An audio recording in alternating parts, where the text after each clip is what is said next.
मैंने एक उपन्यास लिखा है पिछले पन्ने की औरतें। वो आप लोगों को पता होगा, यहाँ बेड़िया समाज है हमारे सागर जिले में।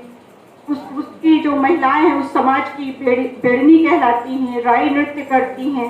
तो जब मेरे मन में विचार आया इन महिलाओं के बारे में उपन्यास लिखने का, और ये विचार भी इसलिए आया क्योंकि काफी पहले जब मैं कॉलेज में पढ़ती थी उस समय हमारे गांव में जो रिश्तेदार थे उनके यहाँ कोई फंक्शन हुआ और उस फंक्शन में मैं भी शामिल हुई, और वहां पे बाहर आंगन में बेड़नी का नृत्य हो रहा था।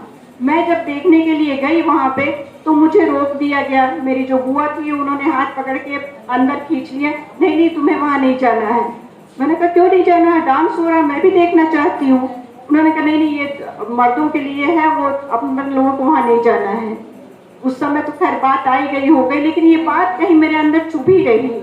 बाद में जब मैं यूनिवर्सिटी में काम कर रही थी AVRC में, और बेड़िया समाज पे फिल्म बनाने की बात थी, क्योंकि मैं असिस्टेंट प्रोड्यूसर के रूप में वहाँ काम करती थी, तो उस समय फिर ये बात मेरे भीतर कौंधी।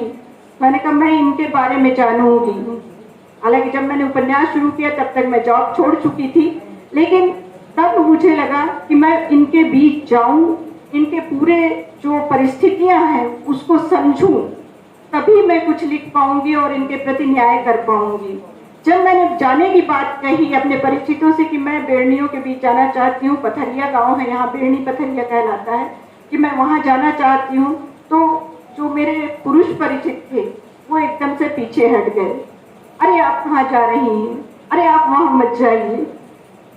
मैंने कहा डर आपको होगा, मुझे नहीं है। मैं एक महिला हूँ, एक महिला किसी महिला के पास जाएगी तो उसको कोई समस्या नहीं है।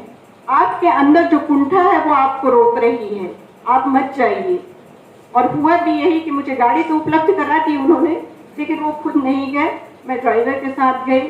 उसके बाद तो कई बार मेरा जाना हुआ, लगभग एक सप्ताह में उनके साथ रही, उनके बीच रही, और तब मैंने उनकी पूरी पीड़ा को जाना। तो ये जो एक बंधन है हिचक का, उसको तोड़ना जरूरी है। अगर मैं भी उनकी बातों में आ जाती कि अरे बेड़नियों के बीच में कहाँ जाके रहूंगी, तो वो बात कभी सामने नहीं आ पाती, मैं कभी उनकी पीड़ा नहीं लिख पाती।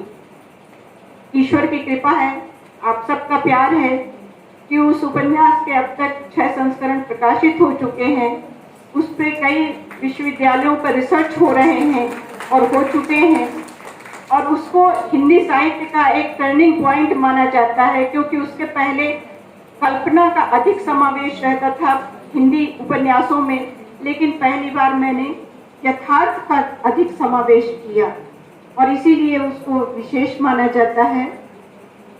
एक वो जिन्होंने चंद्रकांता बनाई थी, गुलेरी जी जो थी, उन्होंने मुझे ऑफर किया था कि मैं सीरियल बनाना चाहती हूँ उस पर, लेकिन दुर्भाग्य ये है कि बहुत फेरबदल करना चाहती थी उस कहानी पे, तो मैं एग्री नहीं हुई, मैंने उनको परमिशन नहीं दी। मैंने कहा आपको बनाना हो बनाइए। जैसे बाद में सीरियल आया भी था सुबह होने तक, बेड़िया समाज पे आधारित था, उसमें भी उन्होंने बेस लिया मेरे उपन्यास का, लेकिन मैंने अपना नाम देने से उसमें मना कर दिया, क्योंकि उसमें इतना ज़्यादा फेरबदल कर दिया था कि आप सोचिए कि एक बेड़नी को, मतलब बेड़नी लड़की को रिक्शा चलाते हुए जरुआ खेड़ा में दिखाया गया, और उसमें ठाकुर साहब एक बैठ कर और जाते हैं। क्या ये बुंदेलखंड में संभव है? यहाँ स्थिति इतनी खराब नहीं है कि कोई लड़की इस तरह से रिक्शा चलाए और कोई ठाकुर साहब उस पर बैठ कर जाए, वो भी जरुआ खेड़ा जैसे गांव में। तो इस तरह के जो अति काल्पनिकता थी, मैं उससे समझौता नहीं कर सकी।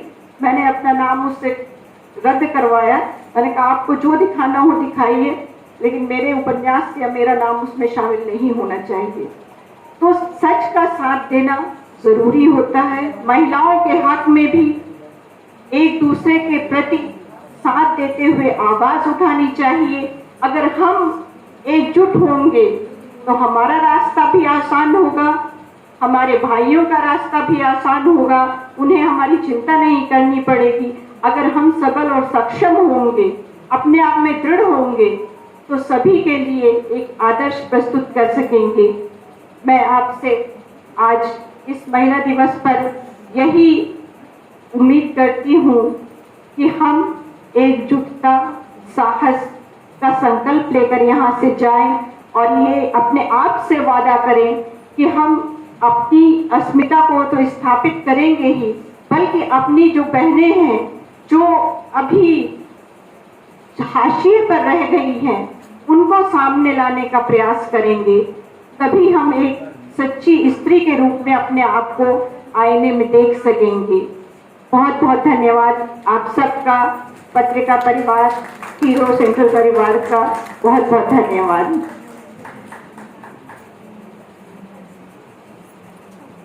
कार्यक्रम की मुख्य अतिथि श्री बाई जी हमारे यहाँ पधार चुकी हैं। हम बहुत देर से उनका इंतजार कर रहे थे और उनसे मिलना